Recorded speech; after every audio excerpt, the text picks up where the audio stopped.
하나님 말씀 신명기 18장 9절에서 14절 말씀을 보겠습니다. 구약성경 290쪽입니다. 내 하나님 여호와께서 네게 주시는 땅에 들어가거든 너는 그 민족들의 가증한 행위를 본받지 말 것이니 그 아들이나 딸을 불 가운데로 지나게 하는 자나 복술자나 일흉을 말하는 자나 요술하는 자나 무당이나 지는 자나 신접자나 박수나 초혼자를 너희 중에 용납하지 말라. 무릇 이런 일을 행하는 자는 여호와께서 가증히 여기시나니 이런 가증한 일로 인하여 내 하나님 여호와께서 그들을 내 앞에서 쫓아내시느니라. 너는 내 하나님 여호와 앞에 완전하라. 네가 쫓아낼 이 민족들은 길흉을 말하는 자나 복술자의 말을 듣거니와 네게는 내 하나님 여호와께서 이런 일을 용납치 아니하시느니라. 이스라엘 가운데는 율법이 있습니다. 따라서 이스라엘은 율법을 들어야 돼요. 오늘날 이 말씀을 읽는 우리들 입장에서는 어느 누가 자녀를 불 가운데로 희생 제물로 불에 태워서 신께 바치겠느냐 이렇게 말을 할지 모르지만 그러한 말은 배가 부르기 때문에 그런 소리를 하는 겁니다. 사마리아가 아람 군대에 의해서 포위되었을 때 아들을 잡아먹는 그러한 사건이 일어났죠. 그러한 상황들은 관람하는 자들은 어떻게 그럴 수 있느냐라고 할지 모르지만 말씀대로 응하게 될 경우에는요, 관람자가 될 수가 없습니다. 모세오경을 우리가 계속해서 살펴보고 있지만 성경을 교훈으로 본다는 것은 악마적 방식이에요. 교훈으로 보겠다는 것은 내가 저들보다 뛰어나다. 나는 저 시절을 살았다면 그렇게 살지 않았을 것이다. 그러한 태도를 갖는데 그것은 교과서죠. 역사 교과서를 보는 태도고 계시가 되어지면 이 말씀을 위하여서 이스라엘 백성들은 말씀 위반자의 위치로 내몰리게 됩니다. 이 환경을 하나님께서 그렇게 조성을 하십니다. 여기에 보면 복술자, 일용을 말하는 자, 요술하는 자, 무당, 지는 자, 신접자, 박수, 초혼자, 한국말인데도 도무지 이해가 안 되는 단어들이 쏟아지죠. 이들의 특징은 인간의 문제를 해결해 줄 수 있고 앞으로 어떤 일이 일어날 것인가에 대한 정보를 주는 자들입니다. 간단하게 말하면 점치는 것이나 타로점 같은 것들이죠. 요즘 길거리에 가면 그런 것들이 얼마나 많습니까? 별점도 마찬가지고요. 오늘을 어떻게 살아야 되는지 아니면 앞날을 어떻게 준비해야 되는지에 대한 정보를 알려주는 자들이 오늘 본문에 나오는 점장이들부터 시작하여서 점을 치는 그 방식들이 각각 다른 그러한 자들로서의 그 인간의 앞날, 이 당시에는 간을 갖고 점을 쳤거든요.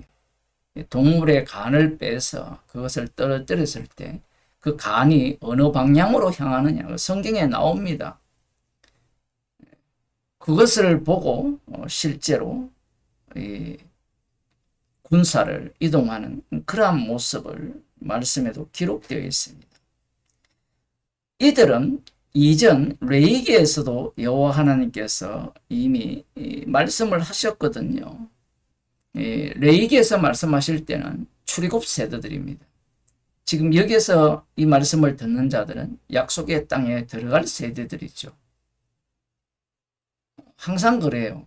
약속의 땅에 들어가기 전에는 지키겠다라고 합니다. 왜냐하면 들어가 보지 않았기 때문에 그래요. 그러나 약속의 땅에 들어가면 하지 말라는 짓만 합니다. 왜냐하면 환경 자체가 그렇게 몰아가요. 특히 우리들이 잘 아시다시피 어느 누구도 율법을 지킬 수가 없습니다. 뭐 다윗도 마찬가지고요. 더 중요한 것은 율법이라는 것이 인간이 생각하는 방식으로 축복과 저주가 내려지느냐라고 할 때는 그렇지 않다라는 거예요. 그것이 또 문제고요. 그러하니 여기에 나오는 뭐 자녀들을 불 가운데로 지나게 한다든가, 복술자나 길흉을 말하는 자를 찾는다든가, 요술하는 자를 찾는다든가, 무당, 지는 자, 신접자, 박수, 초혼자를 찾아서 그들을 통하여서 대답을 얻고 앞날에 대한 문제를 제거하는, 쉽게 말하면 행복한 앞날을 위해서 이들을 끌고 오는 겁니다. 불안을 제거하는 거죠. 관람을 하게 되면 나는 이렇지 않을 거다 생각할지 모르지만 약속의 땅에 들어가게 되면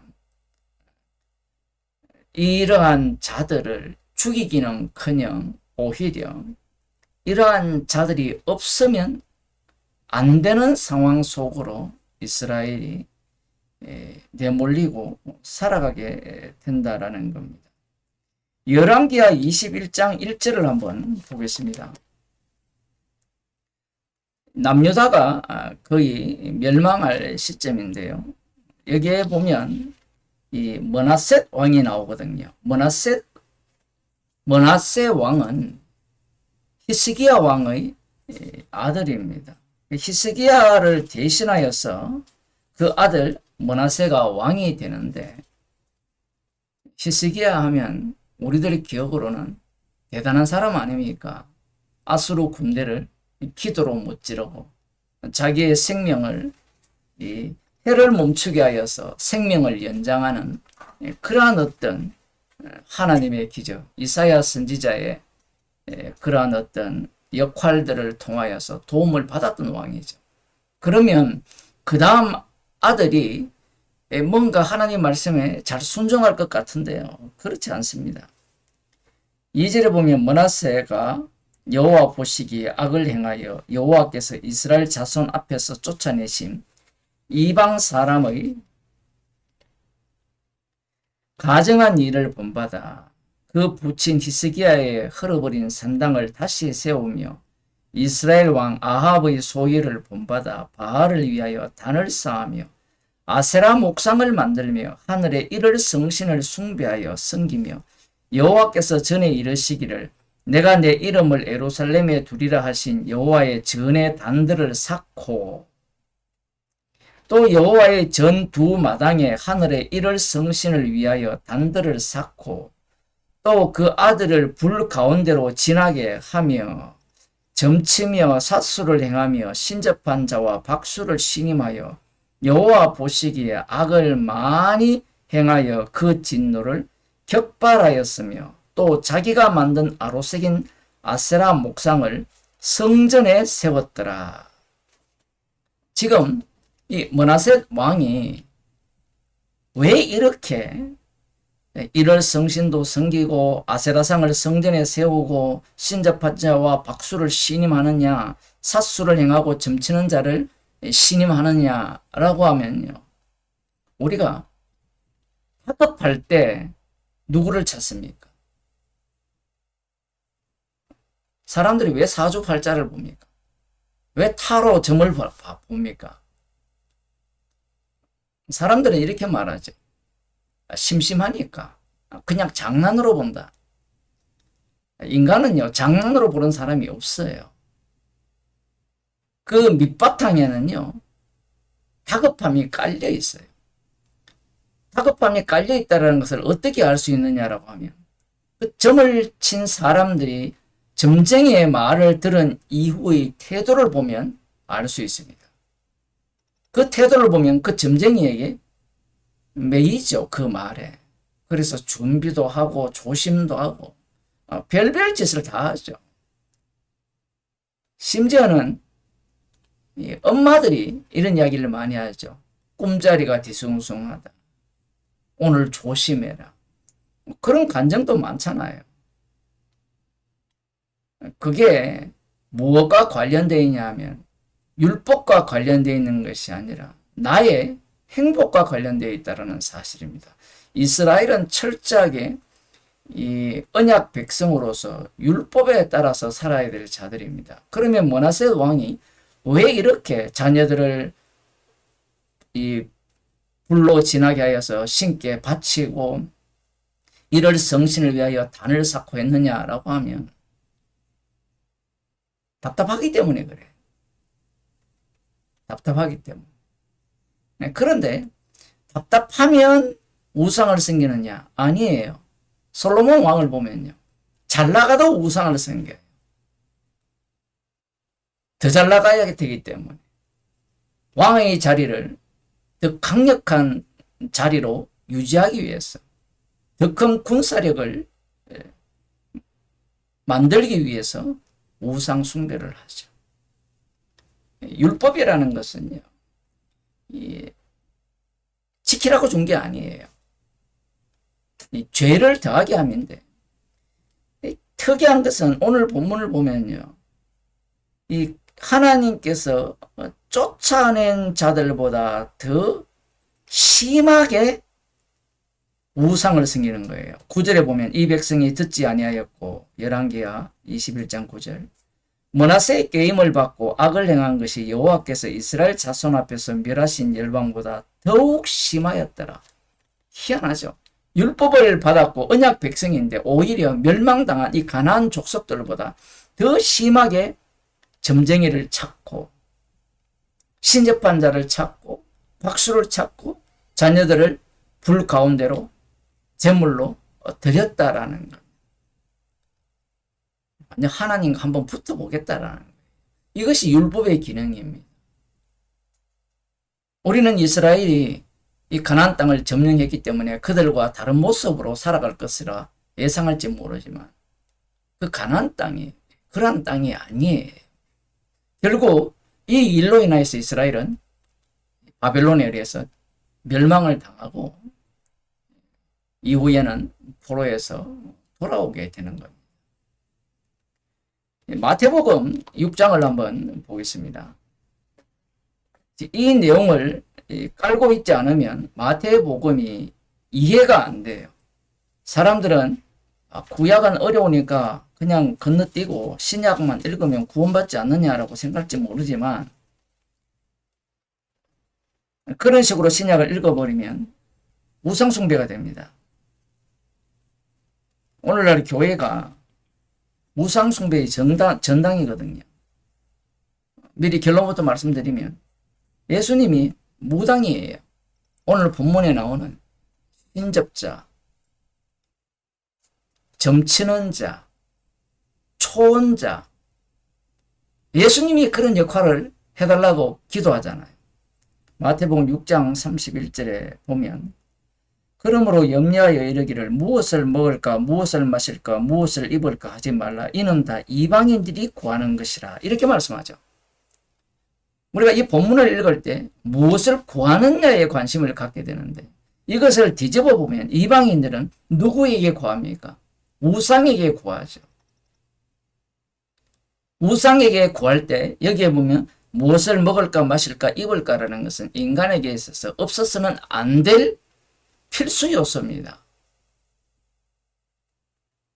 그러면 이 필요한 것들을 우상에게 구할 때 우상은 과연 이러한 것들에 대해서 어떻게 응답을 하느냐라는 거예요. 지금 이 말씀은 누구와 연동이 되어 있느냐 하면요. 마태복음 4장에 보면 마귀가 예수님을 시험할 때 굶주렸었을 때 돌로 떡덩이를 만들어 보라고 하잖아요. 하나님의 아들이라면 배고픈 문제를 해결해 줘야 된다는 거죠. 경제적 문제를 해결해 줘야 된다는 겁니다. 인간은 배가 고프면 해결되는 게 아니고요. 배가 고픈 것이 해결이 되면 그 다음 단계를 요청해요.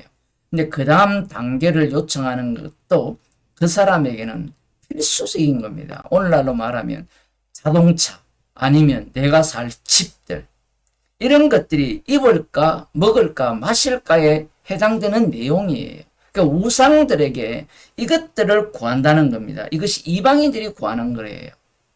그러면 이 당시에 남은 자 유대인들은 무엇을 구했을까요? 똑같습니다.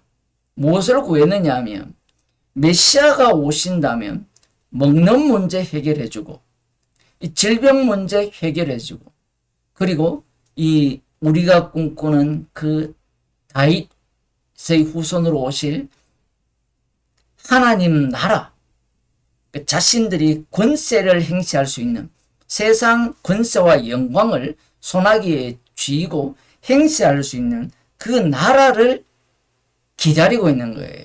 그 나라를 기다리면서 누구께 기도할까요? 여호와 하나님께 기도하고 있는 거예요. 왜 그러냐면 지금 오늘 우리가 읽은 신명기 18장 9절 14절을 보셨죠? 이 내용을 유대인들이 잘 알고 있고 열왕기하 21장 내용도 잘 알고 있습니다. 그래서 멸망을 당했기 때문에 이 당시에는 이 남은 자 유대인들이 이방인들과 같이 우상을 섬기는 것이 아니라 여호와만 섬깁니다. 여호와만 섬기는데 여호와께 기도하는 내용은 무엇과 관련되느냐 하면 무엇을 먹을까 마실까 입을까를 구하는 거예요. 한마디로 말하면요. 하나님 나라라는 것이 에덴 동산과 같아서 나의 행복이 영원하고 그 행복은 내가 권세와 영광을 마음껏 부릴 수 있는 행복. 먹는 문제는 당연히 해결되고요. 아픈 문제도 당연히 해결해주는 그러한 나라를 기다리려는 겁니다. 예수님의 말씀은 너희들이 지금 이방인들이 구하는 것을 구하고 있다라는 거예요. 심지어 제자들도 마찬가지죠. 제자들이 16장, 17장, 18장으로 넘어가면 그들이 뭘 추구하고 있습니까? 하나님 나라에서의 권세. 잘 먹고 잘 사는 거예요. 그러면서 예수님 이렇게 말씀합니다.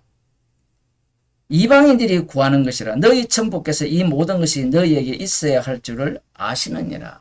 사람들은 이걸 오해를 하죠. 이걸 있어야 할 줄 안다. 아니까 사도 바울을 어떻게 합니까? 굶주리게 하고 헐벗게도 하고 매를 맞게도 하고 스데반 집사님 같은 경우에는 돌에 맞아 죽게 해버립니다. 다 알면 보호를 해야 되지 않느냐라는 거예요. 보호가 아니라 사람을 만드신 목적이 앞부분에 덜풀을 말씀하셨거든요. 덜풀을. 이 덜풀 역할을 하면 덜풀은 끝나야 돼요. 그 역할을 하라고 성도를 만든 겁니다. 그래서 하시는 말씀이 너희는 먼저 그의 나라와 그의 의를 구하라. 그리하면 이 모든 것을 너희에게 더하시리라. 그의 나라와 의가 뭘까요? 하나님 나라의 나라와 그의 의는 뭐예요? 십자가로 이루십니다. 제자들은 여기에 관심도 없어요. 오히려 하나님 나라와 십자가로 만들어진 의에 관심이 없고 십자가 치지 말라고 하죠. 그게 제자의 모습이었습니다.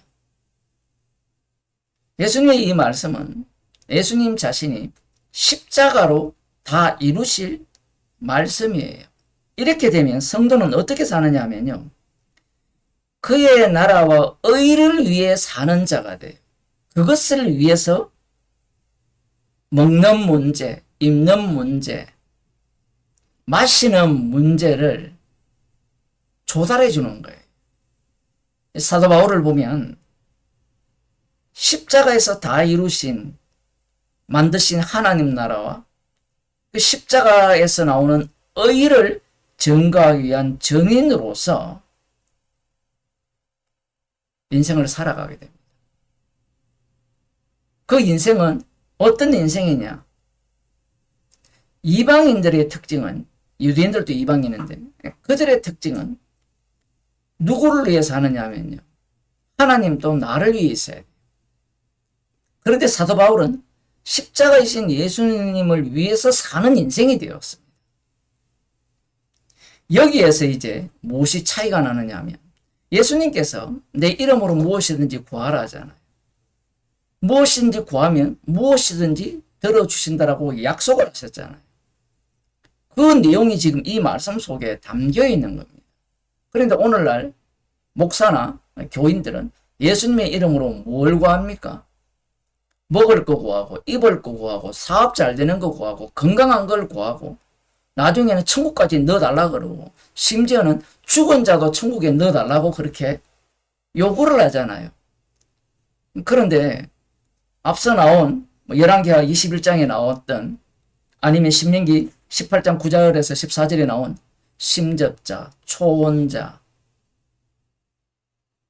점치는 자, 각양각색 모든 것들을 다 걸어놓았어요. 어디에? 예수 이름에.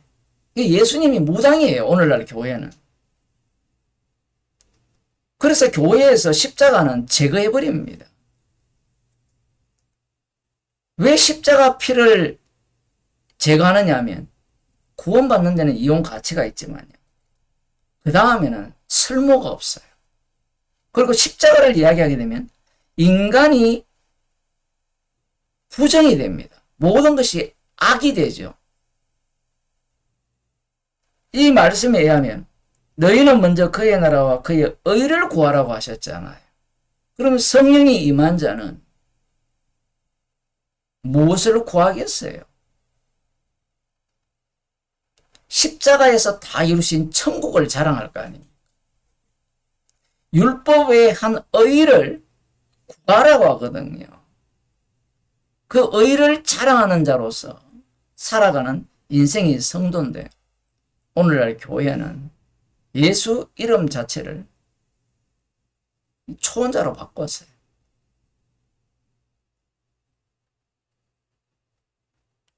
그러한 어떤 모습을 보게 되면 오늘날 교회는 교회가 아니고요. 이름은 교회인데 선앙당 정도 무당구단은 곳이 된 거예요. 교인들도 그러하고 아까 머나세 봤잖아요. 그 왕도 그러하고 백성들도 뭘 좋아합니까? 십자가의 피로 만든 천국이나 십자가로 보여주신 의를 좋아하지 않아요. 이 땅에서 행복하고 건강하고 잘 먹고 잘 살다가 죽어서는 천국, 그 사실 지옥인데 죽어서는 영원히 죽지 않고 행복하게 이 땅에서 화목하지 않는 형제들이나 뭐 친구들과 영원히 사는 것을 꿈꾸거든요. 그러한 어떤 생각을 하면서 예수님의 이름으로 기도하고 예수님을 믿는다는 것은 점장이나 초혼자, 접신자 이런 예수에 불과하다라는 겁니다. 그건 복음이 아니에요. 그래서 예수님께서 이방인들이 구하는 것이라 라고 말씀을 하심으로 말미암아 이 세상 어떤 인간도 이방인 아닌 자가 없는 겁니다. 예수님이 십자가 지심으로 말미암아 성령을 주셨기에 성도는 십자가로 만든 천국과 십자가에서 나오는 의를 구하며 살아가는 주님의 증인이 되는 겁니다. 기도하겠습니다. 하나님 아버지, 긴 세월을 통하여서 말씀하셔도 결국은 자기를 숭배하는 남은 자 유대인이요. 이 말씀을 대하면서도 예수님을 믿는다고 하면서도 자기를 숭배하는 우상 숭배자인 저희들을 불러서 십자가의 증인으로 삼아주심을 감사드립니다. 우리 인생을 긍휼히 여기사 십자가로 만드신 천국만을 자랑하게 하시고 십자가에서 나오는 의를 마음껏 전가하는 주의 백성이 되게 하여 주옵소서. 예수님 이름으로 기도드리옵나이다.